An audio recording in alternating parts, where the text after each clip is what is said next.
Welcome to our second Premed-Postbaccalaureate InfoSession. Today, speaking specifically about the doctor's toolbox skills for a successful medical career. As you're entering, we give you warm welcome, and we do ask that you introduce yourselves. Tell us who you are in the chat, maybe include where you're coming from, and also list what type of physician you would like to be. And just in case we're shy, I can go first. I'm Mayen, and I'm tuning in from Houston, Texas. I am a doctor, but I am not a physician, so not helpful in a medical crisis, but helpful in a lot of other high-level ways. All right, welcome, Dane. I hope I'm pronouncing that correctly. You are tuning in from Santa Cruz, and you'd like to go into emergency medicine. Hi, Megan. You just recently graduated from the UCSC with a bachelor's in anthropology. Congratulations. You're currently tuning in from Monterey, where you have a job at the hospital. Double congratulations. And you hope to become a sports medicine physician. Very nice. Hi, Celeste. Thanks for tuning in today. You're coming to us from Santa Cruz. Not quite sure what you want to be yet, but that's totally fine. Hi, Francine. Thanks for joining us from San Jose. You're looking forward to becoming a surgeon, though not quite sure which specialty. Very nice. Thanks for joining us. All right, I will go ahead and get us started. So again, welcome everyone to our second info session. This is the second of a three-part series we have today. This is coming to you from the UC Santa Cruz Silicon Valley Extension. And making some announcements about our brand new Premed-Postbaccalaureate program that we're looking to launch this fall. The topic of today's webinar is the Doctor's Toolbox, Skills for a Successful Medical Career. So here are your speakers for today, and I'm going to have everyone introduce themselves as they're displayed on the screen, which means I'll go first. So my name is Dr. Mayen Udoetuk. As I mentioned before, I'm not a medical physician. I'm a doctor of education, specifically in professional leadership and specialized populations. I serve as the Director of Program and Partnership Development at the Silicon Valley Extension. Welcome. Hi, everybody. I'm Grant Hartzog. I'm a professor in the Molecular Cell and Developmental Biology Department here at UC Santa Cruz. I'm also Director of our Global and Community health programs here. Hi, and I'm Dr. John Aleman. I'm a family physician. I went to medical school at UC San Francisco and had a residency in family medicine, and I've spent most of my medical career working in a community health center serving farm worker families. I'm PK Agarwal. I'm the Dean for UCSC Silicon Valley Extension campus here, and I'm not a doctor, but I'm consuming large amounts of healthcare. Okay, so let me just take a couple of minutes and give you a little better sense of who we are and where we fit. So many of those of you with UCSC, you already know what extension is, but just to refresh you or everybody else, is that all of the universities typically have a professional education arm. And in case of UC Santa Cruz, the professional education arm, which is called the Extension, is located in Silicon Valley, and you see the picture of our beautiful campus. The reason I want to show you this picture is that if you decide to participate in the program, or even if you don't, to make this your home, come visit us, come hang around. We have a wonderful lounge, even coffee. We have paid, high-grade coffee. We have free coffee and unlimited parking, practically unlimited parking, which is a rare luxury, as you know, in Silicon Valley. And better yet, across the street, we have coffee shops. We have Whole Foods. Hey, that's how good can it get? So it's just a great place to be. So like I said, it's that while you're exploring your options, come visit us, come check things out. We can talk about different things. So the thing I want to share with you is that we've been at it for the last year and a half to launch this program. And I know you are on this very exciting, but at the same time, very challenging journey. Our goal is simply this. We want to be your partners in the success of this journey, whatever way you define success. And obviously, one core element of the success is to get admitted to the medical school. And so we're looking forward to the relationship. Finally, the last thing I want to say, I want to applaud you for taking on this wonderful, noble occupation of becoming a physician. The world needs you, US needs you, California needs you. There's just as we look in the crystal ball, there's going to be a very significant shortfall of practitioners. The society is aging, the population is growing, new diseases are coming up. So my congratulations, and we look forward to a wonderful partnership between us. Thank you. Back to you, Mayen. Thank you so much, Dean PK. So according to the Association of American Medical Colleges, or as some of you may know, it's referred to as the AAMC, these are traits that medical students should possess, and specifically by day one of medical school. So the first area that you see here are the science competencies. These science competencies were likely covered during your undergraduate training or in some form of preparation for the medical college admissions test. We also have pre-professional competencies. This group of competencies is the largest and most broadly interpreted list of traits here. And we also have thinking and reasoning competencies. So while they may be less fact and knowledge driven than the science competencies, these thinking and reasoning competencies also tend to be arenas where students build their scholastic endeavors. So questions specifically for Doctors Hartzog and Aleman. Based on your experiences, why are these skills important for medical school students? You want to go first, Dr. Aleman? Yeah, there's such a broad range of skills that are listed, and obviously all of us are growing individuals that are adding skills as we move along in life. But as I look at the list, those that are most important center around being a broad, complete individual, being a curious individual, being someone who is interested in service and who is constantly working on your communication skills, since that's at the core of the patient and physician relationship. I'll just add, sort of nuts and bolts things. On the left-hand side there, the science competencies, you're going to be tested on those when you take the MCAT test. But the reality is that we live in a world now where we all carry supercomputers in our pockets. And, most of the knowledge of the world is available to you through your cell phone almost instantaneously. But those skills that Dr. Aleman spoke about, being able to communicate effectively with others, being able to work effectively in a team, being able to organize information, being able to think your way through a problem and come with solutions, and communicate those out to other people. Those are things that your cell phone is not going to help you with. Those are things that you can practice at and get better, and that are critical to the practice of medicine. How can future medical school students acquire these skills? They're all learnable, as I said, right? They're all things that you can practice. You can learn from people who have trod this path ahead of you and can give you insights from their experiences in their careers. There's a vast literature out there on these things. You can pick these skills up through volunteer work that you've done, where you get to practice the skills and see other experts in action. I don't know what you would like to add to that, if anything, Dr. Aleman. No, with you.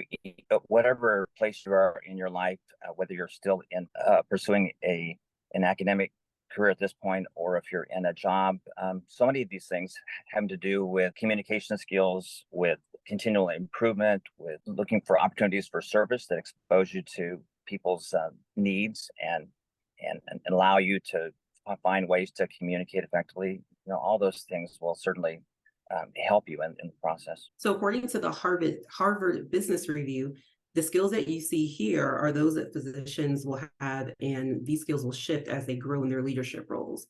Each level involves specific focus and sets of skills, and at each level, the mix of strategic, business, relational, and clinical skills required to lead is quite different. So I'm going to give you a little bit of information for each of these type of physician leaders.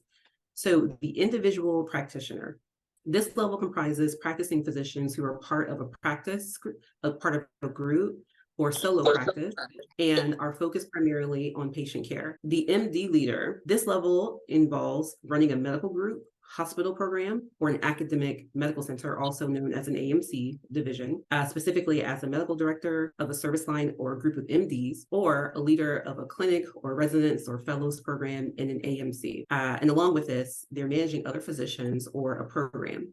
These leaders learn to oversee and delegate their work and develop and coach others. Emotional intelligence is an important skill to develop at this specific level. Next, we have the market MD leader. This role is responsible for business segment or region or regions, and they oversee other MD leaders or a broader scope of clinical/MD staff, and specifically this is targeting regional or market physicians, also including leaders or chief of an AMC faculty division. This is where you often see dyad models emerge, as the roles involve more clinical oversight and greater business responsibilities. The leader must learn how to manage financials, develop a longer-term view, and build knowledge of how to devise strategy. Communication and collaboration skills are paramount at this level. Next, we have the group MD leader. This role oversees a group of businesses, often as a group president or chief medical officer for a corporation or a chair of an AMC faculty department, with responsibility often expanded to include both clinical and business outcomes.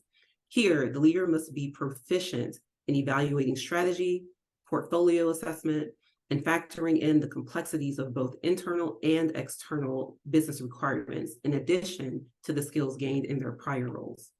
And lastly, we have the enterprise MD leader. This top leadership role, such as a CEO, is responsible for an entire enterprise, including its strategic direction and overall organizational results.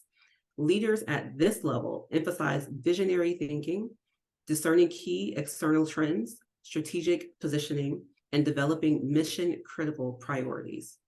So as you're going along your medical school, first getting into medical school, becoming a medical school student, graduating, becoming a physician, you also have the option to take on some of these physician leadership roles. So a couple of questions here for Drs. Hartzog and Aleman.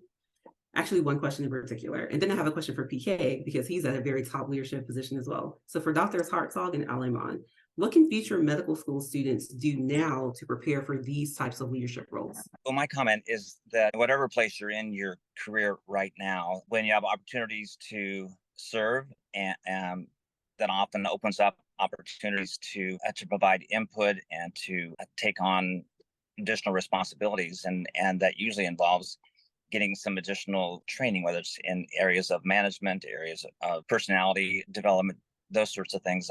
My own experience as a physician over these last 45 years or so is that people in your community, in your family, in your church, and whatever community you're in, tend to view you in high esteem. They recognize that you are in a profession of service, that you're in a profession that required training and sacrifice.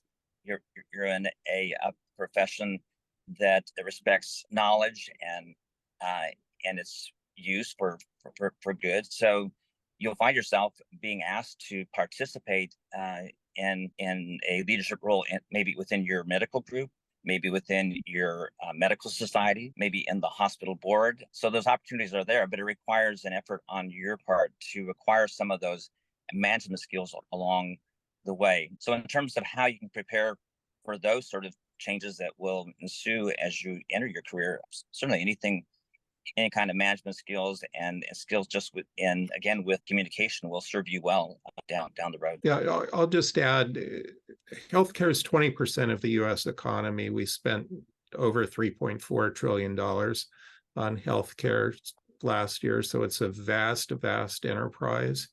And things are changing fast in healthcare these days. So having knowledge of the broad trends in healthcare is an important thing, and how things are changing now, where the pressure points are, who has access to care, who doesn't have access to care, how care gets paid for. Those are important things to have some understanding of, no matter where you are on this continuum. is one thing that we'll talk about in the Postbacc program. And I think to go along with what Dr. Aleman said, as you go through your career, opportunities to take on leadership roles will come to you. And if you're interested in them, you'll be given a chance to do that. And if you do well, additional opportunities will come along to you. So if you're interested, there are resources out there to gain these management and leadership skills. Let me just briefly add one more dimension. We often tend to focus on hard skills, knowledge about technical subjects or biology, chemistry, so on and so forth. I've seen numerous surveys which indicate that physicians with better communication skills, which leads to stronger empathy, have better outcomes. And it's no matter what, it's a good life skill to have. It actually serves you well in the interview process, in this whole journey. So I just want to say that focus on that aspect of your learning and preparation as well, not only for getting into a medical school, but downstream. Now, I wanted to ask, PK, since you're our dean, you're definitely in a leadership position. When you look at the skills that we have here for the physicians, if you kind of relate it to what you've experienced, what would you say has really shown through for you? Obviously, at some point in your life, you are working on, as you're going through formal education, you are working heavily on to hard skills. You're getting your degrees, you need certain topics. So knowledge acquisition is very critical. But what I realized is that once I got into the professional side of the world, it's just really effectively being able to communicate with people, the leadership skills that comes along with it. It's all part of the package. And over time, people come to appreciate you, how you conduct yourself in group situations. I mean, that's a leadership skill, how you communicate. So that has served me very, very well. I just said, and especially coming from a immigrant background, we tend to, between having some sort of a sweet accent or whatever you call it, all of those things, And by the way, let me just, I'm kind of getting off topic here, but not knowing if some of your accents can be a very powerful tool too. Not that you have to eliminate your accent. So it's all, it's all just packaging yourself to be an effective communicator and an effective leader. That's the key. If I could just add one more thing, I was just reflecting on what's been said. It seems like in my career that being able to write well is really important. And we've already implied that oral communication skills are paramount, because you not only need to communicate effectively with your patients who you're serving, but communicating with your colleagues, transmitting information in a succinct manner, and then being able to express yourself when you're in management situations in a way that engenders support and engenders unity is going to be very important. So I think investing time in classes or skills that improve your speaking and your writing ability will serve you well. I wanted to ask one follow-up question that came to my mind as this discussion was happening. When we were talking about communication, something that comes to my mind very strongly is communicating for a technical audience versus communicating for a non-technical audience. And how would you all describe the importance of both and the difference of both for future physicians here on the call? Well, I think that's a critical skill in medicine, right? Because your patients are potentially anybody out there on the street. And so most people are not going to have those technical knowledge. And so the ability to understand what people's background knowledge is likely to be able to communicate to them in a way that they'll understand it, to have some emotional intelligence, to understand what their concerns and fears are, and ability to take in information. That's an important set of skills, and probably the most important set of skills. But at the same time, you have to be able to communicate at a very technical level and succinct level, as Dr. Aleman already mentioned, with your colleagues who are very sophisticated. That's, to me, one of the exciting things about medicine, that you have this broad mix of people that you interact with, colleagues who are, share your commitment to social good, and then to deal with the broadest swath of humanity that anybody's likely to see? I'm guessing that most of the people in our audience today has had the experience of going, maybe seeing a medical professional and trying to explain to that person what your concern is, and then having the response be someone talking to you in language that is not decipherable, that is jargon or terms that have not been explained, and even worse, they may not have even acknowledged who you are, or seem like they're really trying to understand and hear what you're telling them. So so those basic listening skills, basic willingness to communicate in the terms that the person coming to you understands is so important to being an effective physician. And Dr. Aleman, given that you worked with farm workers for so long, maybe you could comment about the importance of cultural sensitivity and cultural knowledge in medicine as well. Yes, it's unfortunate that we're in an era, especially in the political arena, where there seems to be this antagonism towards embracing cultural diversity and differences instead of recognizing the richness that it brings to each of us. But certainly, if you're dealing with people who are of a different culture or speak a different language, you try to do whatever you can to in the way of having interpreters who have been trained so that you get the best information and relate to them in the best manner, in a way that's sensitive to their culture and their needs is paramount. And gearing your entire practice to the needs of that particular group, their cultural and educational background is important. What use does it serve to provide information in written form that no one can read or understand, or to use language that can be easily misunderstood and create misapprehension? If I can summarize this in a kind of a visual sort of a way, think of a three-legged stool, and the one leg is your IQ, which includes the knowledge of the subject matter and all of those kind of things. The second leg of the stool is what we often term as the EQ, is your emotional quotient. And the third leg is CQ, which is a cultural quotient. You need all three of these to really create the kind of relationships where patients feel good about themselves and good about the interaction, which itself is a big healing force. Yeah, I think along with that, seems like certainly in primary care and family medicine, pediatrics, internal medicine, I think there's a recognition that we're called upon to empower the people that we're taking care of, that we're serving, to be able to communicate to them not only what their condition is, but what options they have, so that they don't feel like they're being an object or a subject of a study or something that's not fully understood. I'd like to button up this topic with just mentioning a funny story my mom told me a couple of years ago. So my mother is a registered nurse, RN, and she, as you can imagine, she's worked with plenty of physicians over the course of her career. And I'll never forget, she told me one day that there's a physician who would regularly ask her the definitions of quote unquote slang terms, because this physician came into contact in his practice with a lot of younger people. And I've always heard over generations that the older you get and the younger people become around you, it almost feels like you're speaking two different languages in terms of like colloquialisms or slang terms. And this physician was just getting kind of confused because his patients would describe their issues with these slang terms and he wouldn't know. So he would ask my mom, who didn't know. So she would ask me, and I would provide the definitions for her. So when it comes to being able to communicate, that's something that comes to my mind as well. The technical terms and, of course, the non-technical audiences, but also expanding your vocabulary to understand the colloquialisms or the slang terms of the time, because your future patients might be using those terms to describe their issues to you.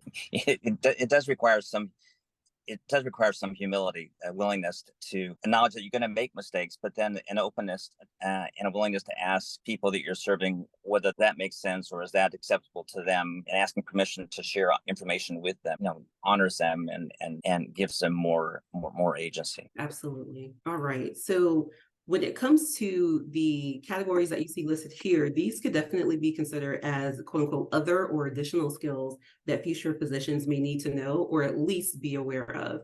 And when it comes to artificial intelligence, legal skills, medical ethics, business management, and emotional intelligence, Doctors Grant and Aleman and PK, please chime in. When it comes to these items, what are your thoughts when it comes to, do future physicians need to know about these things? Well, some things, artificial intelligence is in the news now. There have been efforts going all the way back to when I was in medical school and graduate school to develop artificial intelligence systems. They used to be called expert systems to assist in medical practice. I think the jury is still out on how useful that will be. There's some recent work indicating that artificial intelligence really can be quite helpful in radiology and make diagnoses that radiologists miss. So that's something that's evolving very quickly, and it's going to affect all aspects of our lives, not just medicine, and we're still trying to figure it out. And there's a lot of literature out there on that now. We've talked a lot about emotional intelligence and how that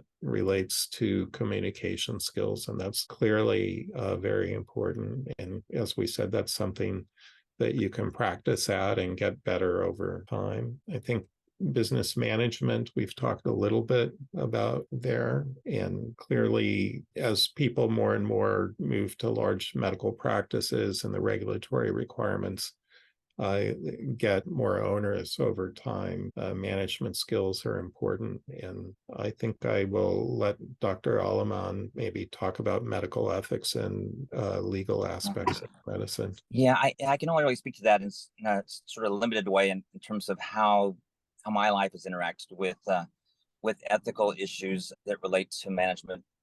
As you probably all know, now we're in an era of electronic medical records. And these electronic medical records are linked into billing systems and larger management systems. And so you as an individual practitioner, as you see a patient, you're using your mouse to click on different radials to document that you cover these elements of your history, these elements of your exam. You came up with this many diagnoses.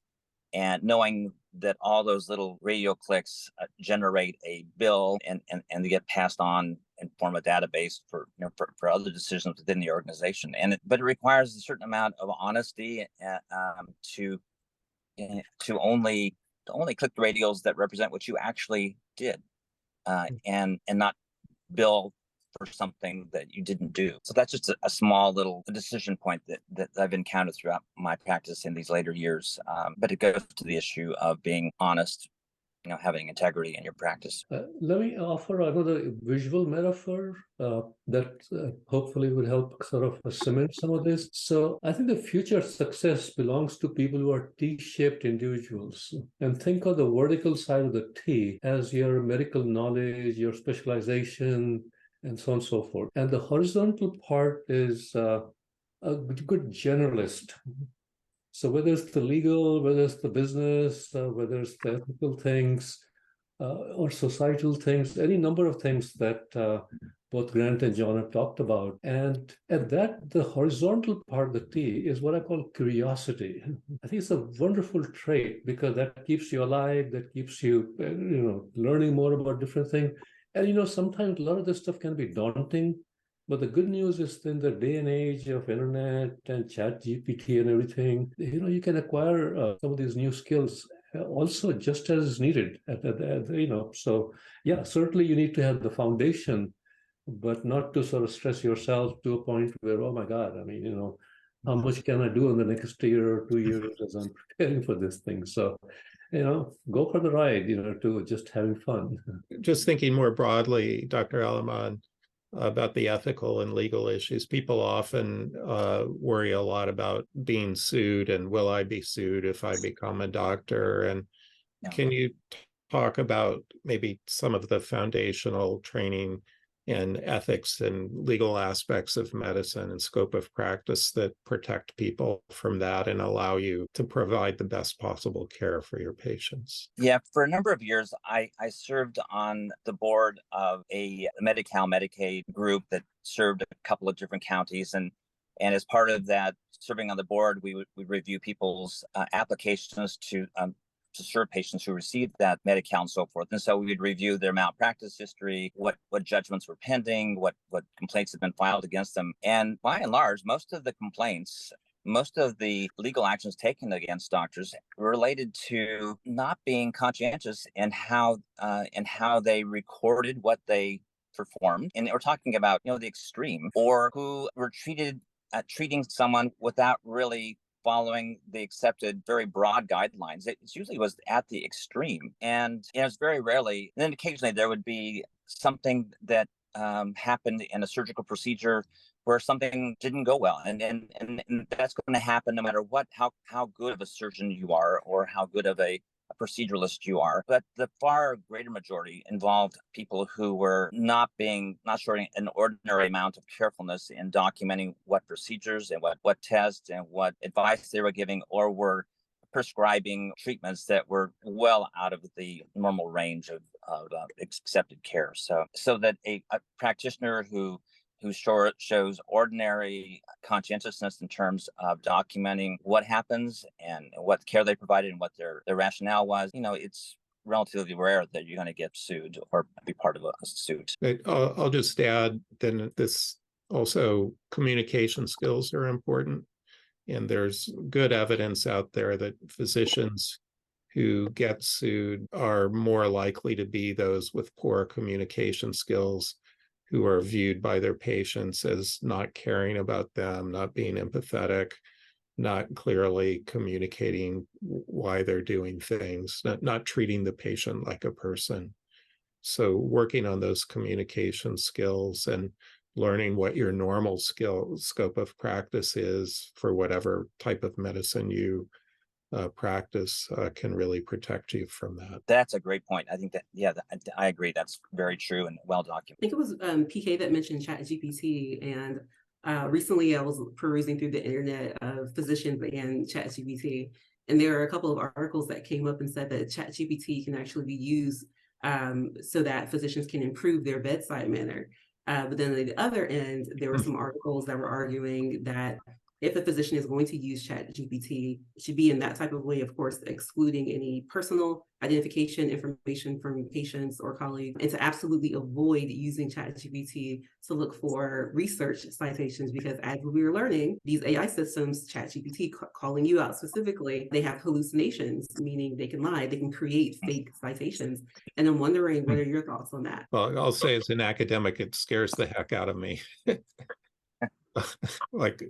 I think using these tools is fine, but then going and actually verifying the things that the artificial intelligence is telling you is important. Since you bring up ChatGPT and how you can use them as tools, but also the another part that's happening, thanks to internet, everybody's a physician, so you have to deal with that part also.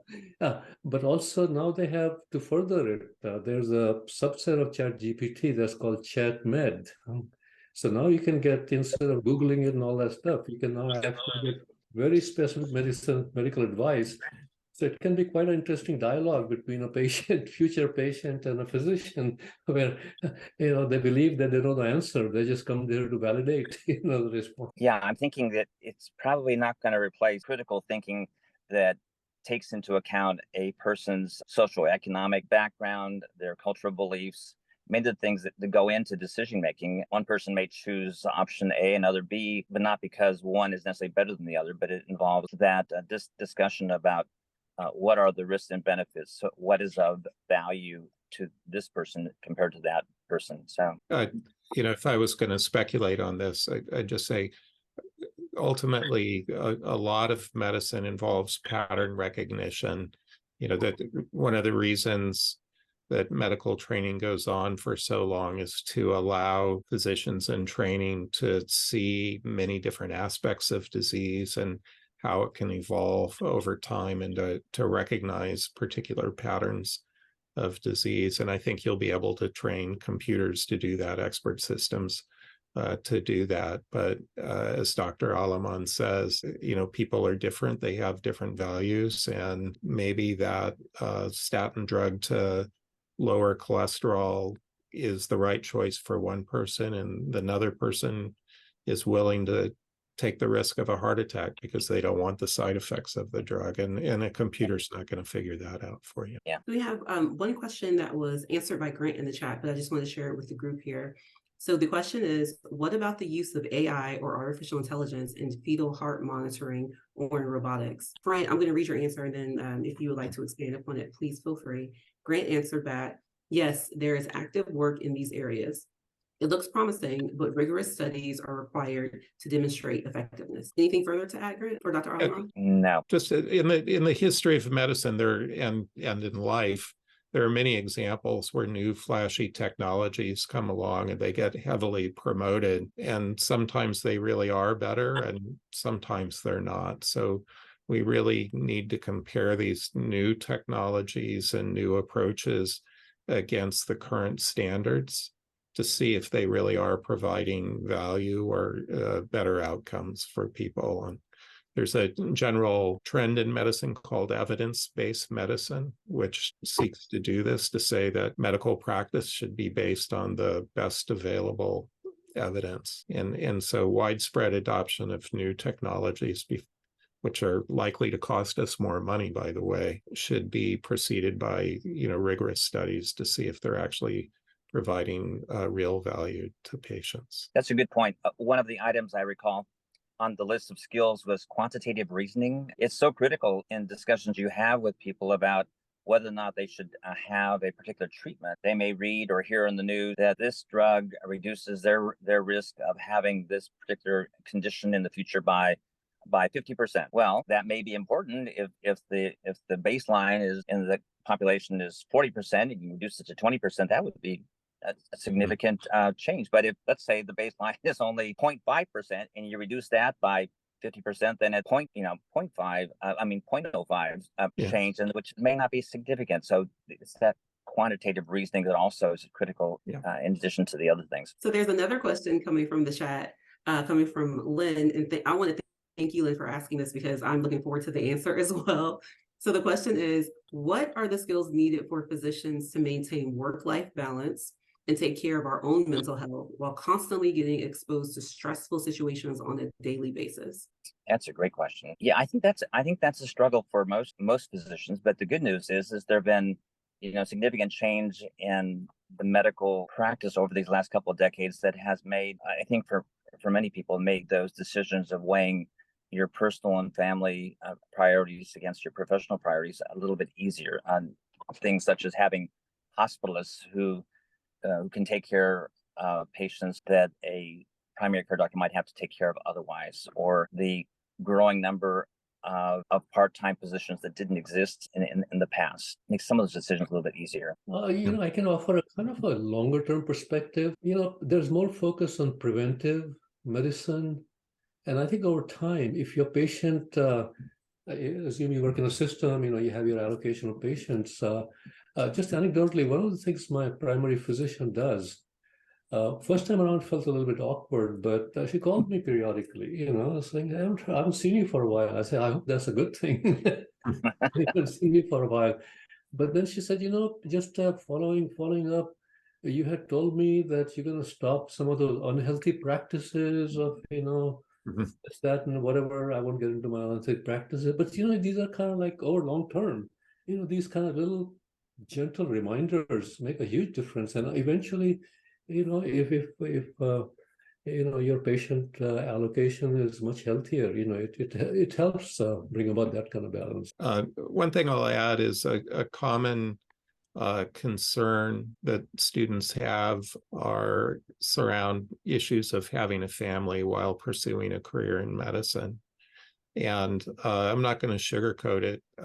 Having a kid is hard, no matter what, but it's definitely possible and well accepted now that women are going to have children in medical school and even during their residency program. I know of several years ago, I think 3 out of the 8 residents in the family practice program down at Natividad Medical Center were having babies all in the same year. And so the system now recognizes that about 50% of new doctors are female and that they are going to have children, and allowances will be made.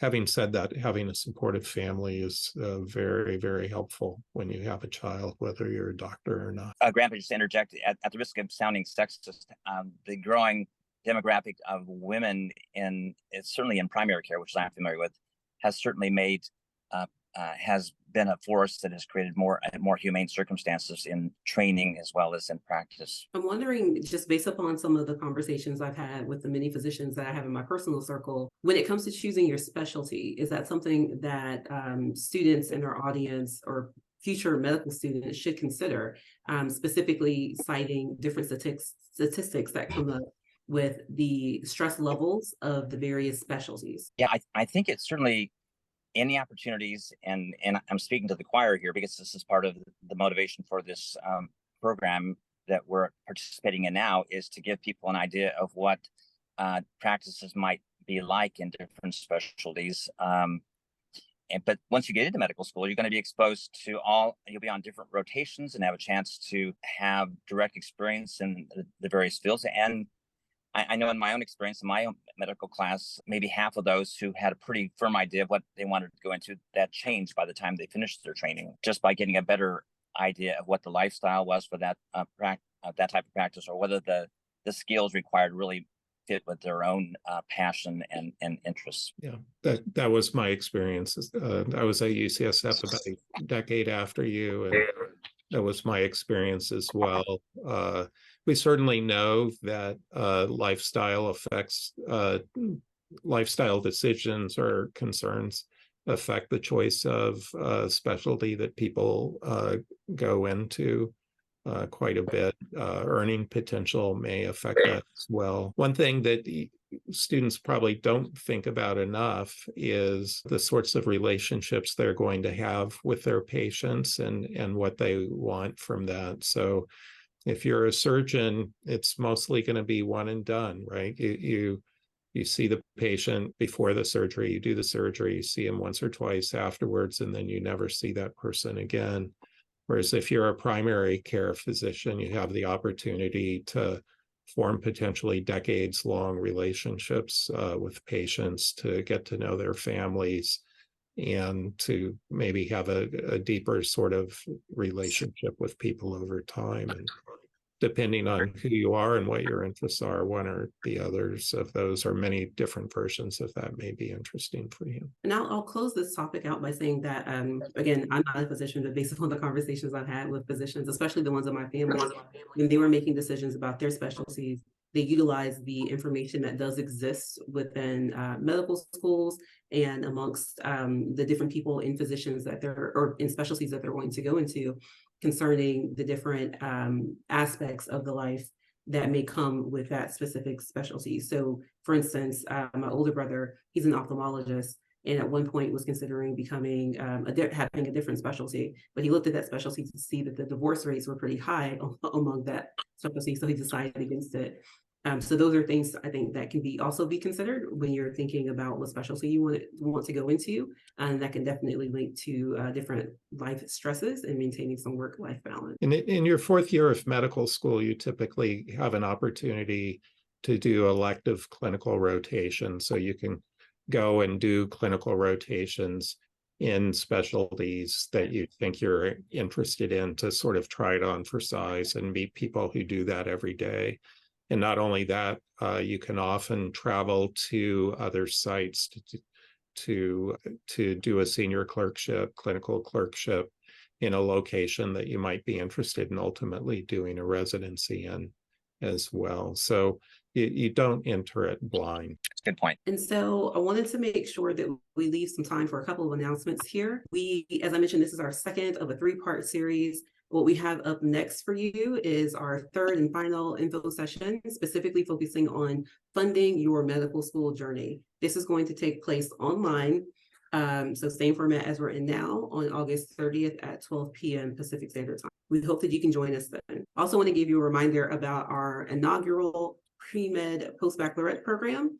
To find more information, we've included our website address here at the bottom left corner. If you go into that address, you'll come into our extension website. And then if you go to the top, you'll see academics. If you click on it, there'll be a drop-down button. Our Premed-Postbaccalaureate program is listed there, and it gives you a wealth of information about the program. What you can take advantage of while you're looking to sign up for our program, gaining more skills that we talked about today. We have a pre-med specialization for you if you need more of a holistic support system.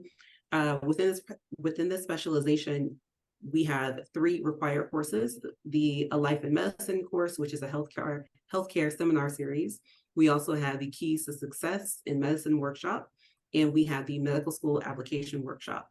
Once these 3 courses are completed, you will earn a Credly digital badge that can be linked to any of your social media, so that if a prospective employee or employer clicks on it, they can see what type of skills you've earned.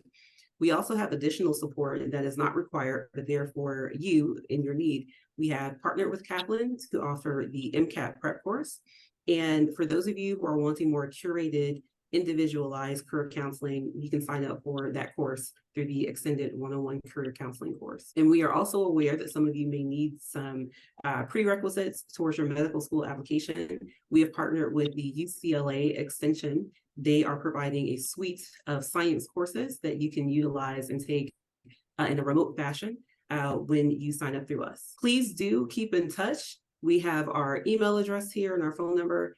If you have any questions about how to apply, about deadlines, anything concerning our program or courses at the UCLA Extension, please do give us a shout, and we'll look forward to keeping in touch with you. Thank you all so much for joining us.